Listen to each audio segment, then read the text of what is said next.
Shalom, saudara-saudari yang terkasih dalam Yesus Kristus.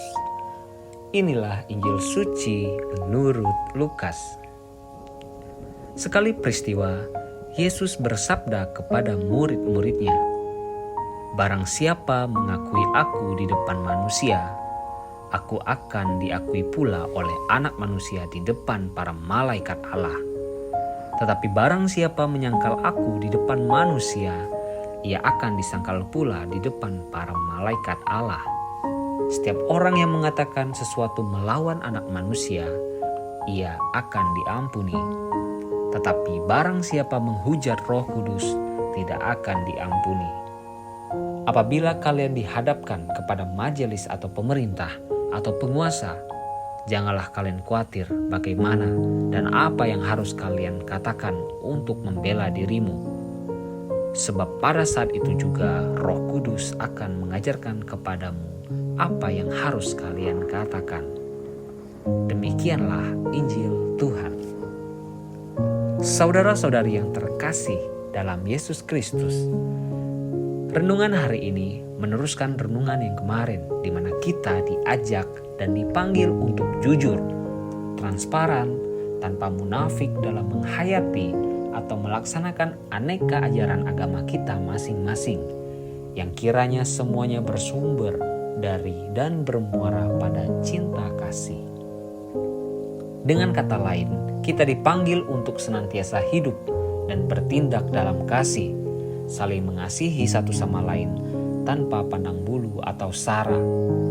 Hidup dan bertindak saling mengasihi berarti hidup dan bertindak dijiwai oleh Roh Kudus, sehingga menghasilkan buah-buah Roh Kudus, yaitu kasih, sukacita, damai sejahtera, kesabaran, kemurahan, kebaikan, kesetiaan, kelemah lembutan, dan penguasaan diri.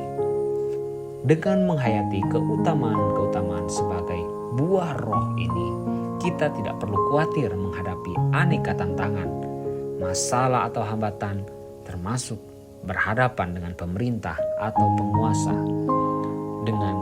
Dan dalam keutamaan-keutamaan tersebut, kita tak akan kehabisan akal maupun kata-kata dalam menghadapi aneka tantangan, masalah, dan hambatan.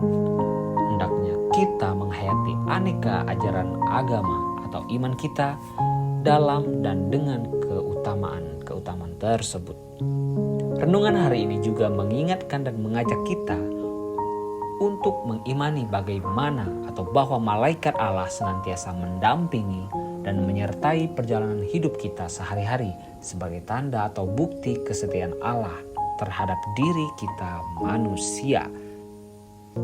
Marilah kita dengarkan dan perhatikan bisikan arah atau petunjuk dari malaikat Allah tersebut dalam diri kita masing-masing melalui suara hati kita. Sebagai umat yang beriman kepada Yesus Kristus, kita adalah anggota-anggota tubuh Kristus, dan masing-masing dari kita berbeda satu sama lain sesuai dengan fungsi, panggilan, atau tugas pengutusan kita masing-masing.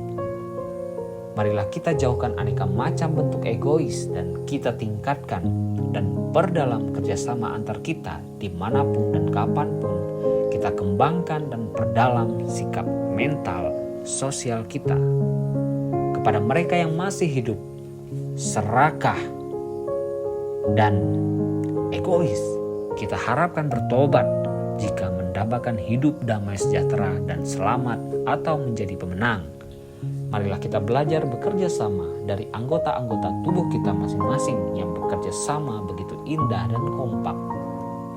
Sebagai contoh tugas makan, mata hanya melihat makanan, hidung hanya mencium, tangan hanya mengambil, mulutnya hanya mengunyah, dan sebagainya. Dan itu semua berlangsung begitu cepat dan akurat. Allah Bapa kami, sumber iman kepercayaan, berkenanlah menyinari kami agar dapat mengakui anugerah-Mu yang kami peroleh pada Yesus Putra-Mu. Semoga Dia mempersatukan kami dalam iman akan Dikau, satu-satunya Allah kami yang penuh cinta kasih.